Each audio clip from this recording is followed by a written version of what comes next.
1000-ലധികം ക്ഷേത്രങ്ങളിൽ അന്ത്യത്തിരി കത്തുന്നത് ഈ പറഞ്ഞ മഹാക്ഷേത്രങ്ങളിൽ ബേസ് ചെയ്തിട്ടാണ് എന്നുള്ളത് ഒരു CPM നറേറ്റീവാണ്. അതിനകത്ത് ഈ പറഞ്ഞ C കാറ്റഗറി, അതായത് നിത്യ ചെലവിന് വേണ്ടിയിട്ട് ദേവസ്വം ബോർഡിന്റെ സഹായം തേടുന്ന ക്ഷേത്രങ്ങൾ, കടമായിട്ടെങ്കിലും സഹായം തേടുന്ന ക്ഷേത്രങ്ങൾ 200-ന് താഴെയാണ്.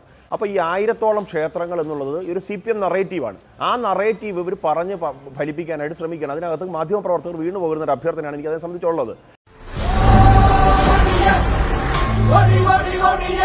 ാണെങ്കിൽ ഇത് മുഴുവൻ അടിച്ചുകൊണ്ട് പോകും എന്ന നിലയ്ക്കുള്ള ഒരു ക്യാമ്പയിൻ നടന്നു കഴിഞ്ഞാൽ മേജർ ക്ഷേത്രങ്ങളുടെ, വലിയ ക്ഷേത്രങ്ങളുടെ വരുമാനം നിലച്ചു കഴിഞ്ഞാൽ ബാക്കി 1000-ലധികം ക്ഷേത്രങ്ങൾ പ്രതിസന്ധിയിലാവുന്ന ഒരു സാഹചര്യം കൂടി ഉണ്ടാവും. എന്നിട്ട് ഇതിൽ കേവല രാഷ്ട്രീയത്തിനപ്പുറത്ത് നടന്ന കൊള്ള, അതിന് ഉത്തരവാദികളായ ആളുകളെ നിശിതമായി ശിക്ഷിക്കുകയും കട്ട മുതൽ തിരിച്ചുപിടിക്കുകയും ചെയ്യുക എന്നുള്ളതിനപ്പുറത്ത് ദേവസ്വത്തിനെതിരെ ഒരു ക്യാമ്പയിൻ നടത്തിയിട്ട് കാര്യമുണ്ടോ? ഇതിപ്പം അന്ന് പോലെ പറഞ്ഞുകൊണ്ടിരിക്കുന്ന ആരോ പറഞ്ഞ് പഠിപ്പിച്ചു വിട്ടാൽ മതി. ഈ 1000-ലധികം ക്ഷേത്രങ്ങളിൽ അന്ത്യത്തിരി കത്തുന്നത് ഈ പറഞ്ഞ മഹാക്ഷേത്രങ്ങളിൽ ബേസ് ചെയ്തിട്ടാണ് എന്നുള്ളത് ഒരു CPM നറേറ്റീവാണ്.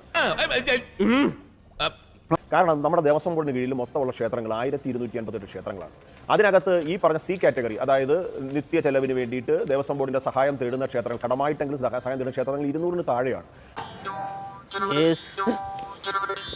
അപ്പോൾ ഈ 1000-ഓളം ക്ഷേത്രങ്ങൾ എന്നുള്ളത് ഒരു CPM നറേറ്റീവാണ്. ആ നറേറ്റീവ് ഇവർ പറഞ്ഞ് ഫലിപ്പിക്കാനായിട്ട് ശ്രമിക്കുകയാണ്. അതിനകത്ത് മാധ്യമപ്രവർത്തകർ വീണു പോകുന്ന ഒരു അഭ്യർത്ഥനയാണ് എനിക്ക് അതേ സംബന്ധിച്ചുള്ളത്.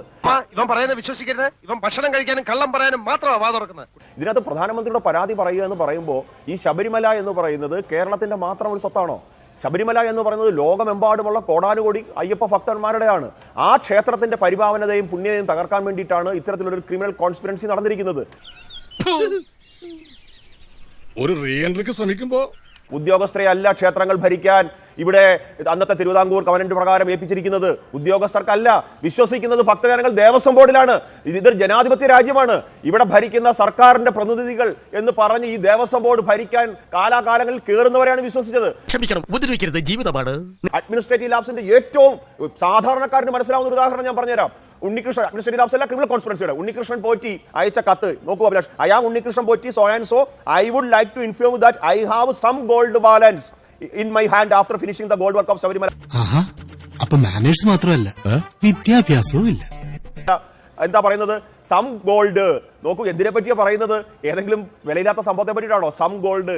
ഈ കത്ത് കിട്ടുമ്പോ ശ്രീ വാസു എന്താ ചെയ്യേണ്ടുന്നത്? കള്ള, നീ എത്ര ഗോൾഡാണ് അടിച്ചു മാറ്റാൻ ശ്രമിക്കുന്നത് ചോദിക്കണ്ടേ? ആ തേണ്ടി RDPയുടെ തൊലി ഇരിക്കുകയാണ് ഉത്തമ. സഹിക്കല്ലാതെ എന്ത് ചെയ്യാ? എത്ര ഗ്രാം ഗോൾഡ് നിങ്ങളുടെ കയ്യിലുണ്ട്? ഈ ചോദ്യം വാസുവിന്റെ ഭാഗത്തു നിന്ന് ഉണ്ടായിട്ടുണ്ടോ? അദ്ദേഹം അതിനെ എൻഡോസ് ചെയ്ത് തിരുവാഭരണ കമ്മീഷണർക്ക് കത്തയക്കുകയാണ്. ഇങ്ങനെ സ്പോൺസർ ആവശ്യപ്പെടുന്നു ഒരു നിർധനയായ പെൺകുട്ടിയുടെ വിവാഹം നടത്താൻ നമ്മളുടെ സഹകരണം ചോദിക്കുന്നു. എന്താ അങ്ങയുടെ അഭിപ്രായം? അപ്പോ ഈ കോൺസ്പിറൻസിയിൽ നിന്ന് വാസുവിന് പിന്മാറാൻ സാധിക്കുമോ? പിന്മാറാൻ സാധിക്കത്തില്ല. ഇനി പ്രശാന്തിലേക്ക് വന്നാലോ? 2019 അദ്ദേഹം പറഞ്ഞതുപോലെ 40 വർഷം വാറണ്ടിയിൽ സ്വർണം പൂശിയത് 2023 ഈ പറഞ്ഞ നാണയമെറിഞ്ഞ് പ്രഭമങ്ങി, സ്വർണത്തിന്റെ പ്രഭമങ്ങി എന്ന് പറഞ്ഞ് വീണ്ടും കൊടുത്തുവിടാൻ കത്തറപാട് തുടങ്ങുകയാണ്. പറ്റിയത് പറ്റി, ഇനിയിപ്പോ എന്ത്? ബുദ്ധിയുള്ളവൻ ചോദിക്കില്ലേ, 40 വർഷം വാറണ്ടിയുള്ള സാധനം 4 കൊല്ലം കഴിഞ്ഞപ്പം പ്രഭ മങ്ങുമോ? അല്ലെങ്കിൽ ഇത് ആരാ ചെയ്തത്? ഇതിന് പിറകിൽ എന്ത് ഗൂഢാലോചന നടന്നിട്ടുള്ളത്? ഇത് തട്ടിപ്പ് നടന്നോന്ന് ചോദിക്കില്ലേ? അതിന് പകരം എന്താ ചെയ്തുകൊണ്ടിരുന്നത്? റജിലാൽ എന്ന് പറയുന്ന കസ്റ്റോഡിയൻ തിരുവാഭരണം കമ്മീഷണർ ഇതിന് ഇടയ്ക്ക് ഉടക്ക് നിന്നില്ലായിരുന്നുണ്ടെങ്കിൽ വീണ്ടും പോറ്റി കൊണ്ടുപോയത്. കാര്യങ്ങളൊക്കെ കൈവിട്ട് പോയല്ലോ തിരുവട്ടമാ. ഞാൻ തിരുവനന്തപുരത്തേക്കൊന്ന് വിളിച്ചാലോ? അത് ദേവസ്വം ബോർഡ് വിശദീകരിക്കുന്നത് തിരുവാഭരണം കമ്മീഷണർക്ക് ആ നിലപാടെടുക്കാനുള്ള നിർദ്ദേശം നൽകിയത് ദേവസ്വം ബോർഡാണെന്നാണ്. അവർക്ക് അതിന് രേഖകളുണ്ട്. കസ്റ്റോഡിയനെ തേടി നമ്മൾ പോകുന്നത്. ഇപ്പൊ നമ്മുടെ ലൈബ്രറിയിൽ നിന്ന് ഒരു സാധനം നമുക്ക് എടുക്കണമെങ്കിൽ, ഈ മാതൃഭൂമിയുടെ ലൈബ്രറിയിൽ എടുക്കണമെങ്കിൽ നമ്മൾ എപ്പോഴാണ് പോകുന്നത്? ശ്രീ അഭിലാഷ് മോഹൻ കൺസേൺ ഉദ്യോഗസ്ഥന് അതിനുള്ള അനുവാദം കൊടുത്ത് അദ്ദേഹത്തെ പറഞ്ഞു വിടുമ്പോൾ ലൈബ്രറി പറയാണ് ഇയാളുടെ കയ്യിൽ എനിക്ക് കൊടുക്കാൻ സാധിക്കില്ല. ഇവിടെ അതാണ് സംഭവിച്ചത്.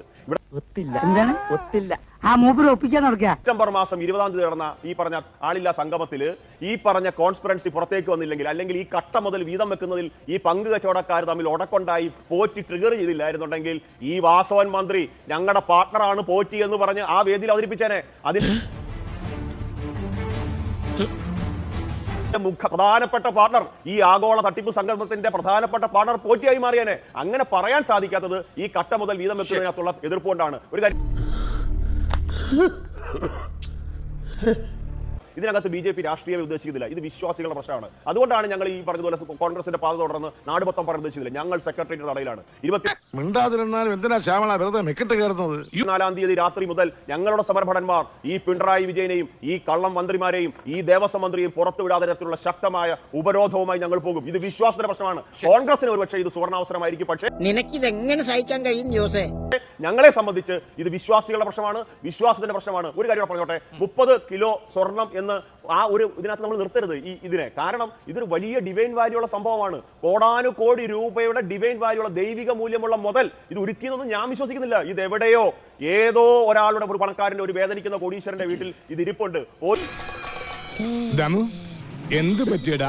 പോറ്റിയോടും ഈ പോറ്റിയുടെ സഹപ്രവർത്തകരായ ഈ ദേവസ്വം ഉദ്യോഗസ്ഥരോടും ദേവസ്വം ബോർഡ് പ്രതിനിധികളോടും പ്രസിഡന്റിനോടും ചോദിച്ചാൽ ഇതെല്ലാം പുറത്തു വരും. ഇവനൊക്കെ MG റോഡിൽ നാട്ടുകാരുടെ മുമ്പിൽ വെച്ച് കുരിച്ചു നിർത്തി കൂമ്പിലിടിച്ച് ബാക്കിൽ മണ്ണെണ്ണ ഒഴിച്ച് വായിൽ തിരികെ കത്തിച്ച് ചാമ്പലാക്കണം എന്നാണ് എന്റെ ആത്മാർത്ഥമായ അഭിപ്രായം. അനിയാ പോട്ടെ, അമ്പിമനെ പോട്ടറ. സാറേ ഒന്നും വിചാരിക്കില്ലേ മക്കളെ, മാമനോടൊന്നും തോന്നല്ലേ?